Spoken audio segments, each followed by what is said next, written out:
నమస్కారం అండి. SB news 9550 కి స్వాగతం సుస్వాగతం. ఏ రోజు వార్త ఆ రోజు మనకు అప్డేట్ కావాలంటే ఎస్బీ న్యూస్ 9550 ఛానల్ ను మీరు సబ్స్క్రైబ్ చేసుకుంటే ప్రతి రోజు వార్త మీకు అప్డేట్ గా ఉంటుంది.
దయచేసి ఎవరు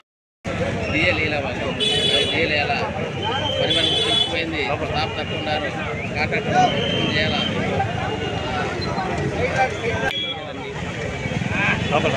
మొత్తం స్టేట్లో ఉంటుంది. ఇదే రకంగా మొత్తం విజయవాడలో నెల 10 రోజులు ఉంటుంది. మొత్తం అంత బంధు సప్లై మొత్తం పెళ్ళే పెట్టాలి.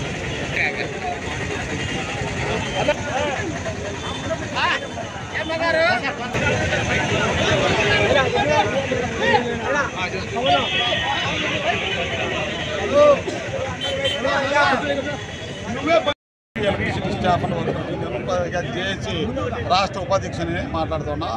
ఈ దినం కలెక్టర్ ఆఫీస్కి వచ్చేసి మేము మా సమస్యలపైన వినతి పత్రం ఇవ్వడం జరిగింది. రాష్ట్రంలో దాదాపు 2000 సంవత్సరం నుంచి అనేక సమస్యలు తిష్టవేసి ఉన్నాయి. ముఖ్యంగా కాంట్రాక్ట్ ఎంప్లాయీస్ సమస్య చాలా ముఖ్యమైన సమస్య. దాదాపు 20 సంవత్సరాలు పనిచేసిన వాళ్ళకి 20,000 జీతం ఇవ్వడంలే. ఎక్కడైనా ఇటుకలు బట్టి ఇక్కడ పని పోయినా 30,000 ఇస్తున్నారు. కానీ పోలు ఎక్కి ప్రాణాలు పోతాయని తెలిసిన కూడా 20,000 ఇవ్వడంలే. చాలా అన్యాయమైన సమస్య ఉంది. ఇది గవర్నమెంట్ నెరవేరుస్తామని ఎలక్షన్ల కంటే ముందు చాలా పగడ్బందీగా చెప్పడం జరిగింది. కానీ ఇప్పుడు పట్టించుకోవడమే లేదు. మాకు అనేక సంవత్సరాలుగా ఇస్తున్నాం. నెక్స్ట్ వచ్చేసి పెన్షన్ విధానం. ప్రాణాలు పోతున్నాయి పనులు చేస్తూ. ప్రాణాలు పోయిన ఇబ్బంది పట్టించుకోవడంలే, చేతులు పోతాయి, కాళ్ళు పోతాయి. తర్వాత డ్యూటీ చేయాలంటే పనికిరాడు అంటారు. మరి మనకి ఏదైనా పెన్షన్ ఇవ్వాలి కదా, పెన్షన్ ఇచ్చి దాఖలు ఉంటుంది. పెన్షన్ ఇవ్వడంలే, అన్లిమిటెడ్ మెడికల్ పాలసీ ఇచ్చి ట్రీట్మెంట్ ఇవ్వడంటే ట్రీట్మెంట్ ఇవ్వడంలే. ఎనర్జీ అసిస్టెంట్ ఉన్నారు, వాళ్ళని ఒకే రూల్స్ పెట్టేసి మా కింద రెగ్యులర్ చేసి వాళ్ళకి ప్రమోషన్లు ఇవ్వమంటే ఇవ్వడంలే. కేవలం ఊరికి జాయిన్ చేసుకున్నారు, పని చేపిస్తున్నారు. కొన్ని దాదాపు ఇప్పుడు 300 మంది చనిపోయినారు. వాళ్ళ గురించి పట్టించుకోవడంలే. ఇట్లా అనేక రకాల సమస్యలు ఉన్నాయి. మెడికల్ సమస్య, కాంట్రాక్ట్ వర్కర్ సమస్య, బిల్ రీడర్లు ఉన్నారు.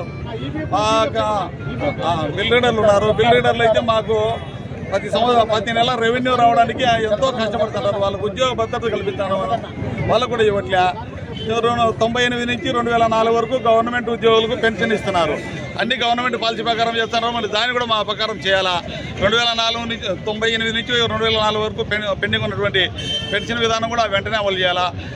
అన్నిటికంటే ముందు మీరు ఏం చేయాలనుకున్నారో చెప్పండి. నష్టాలని మా మీద ఎందుకు వస్తారు? నష్టాలకు కారణము రిటైర్డ్ అయిన ఎంప్లాయీని తెచ్చి పెట్టుకుంటారు. వాళ్ళు 2 ఏళ్ల కోసం ఏమేమి చేసుకోతారో అర్థం కావడంలే.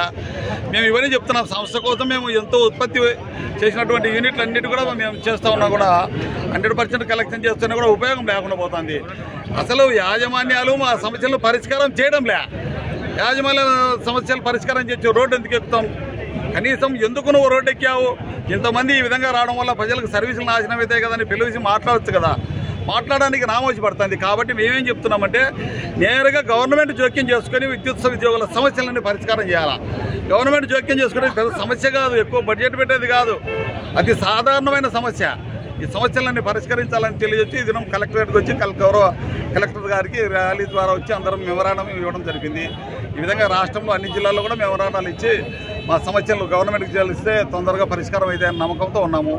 లేదంటే 25వ తేదీ నుంచి మళ్ళీ కొత్తగా కార్యాచరణ రూపొందించి వచ్చే రోజుల్లో ఎటువంటి సమ్మెలకైనా మేము సిద్ధపడతామని తెలియజేస్తున్నాం.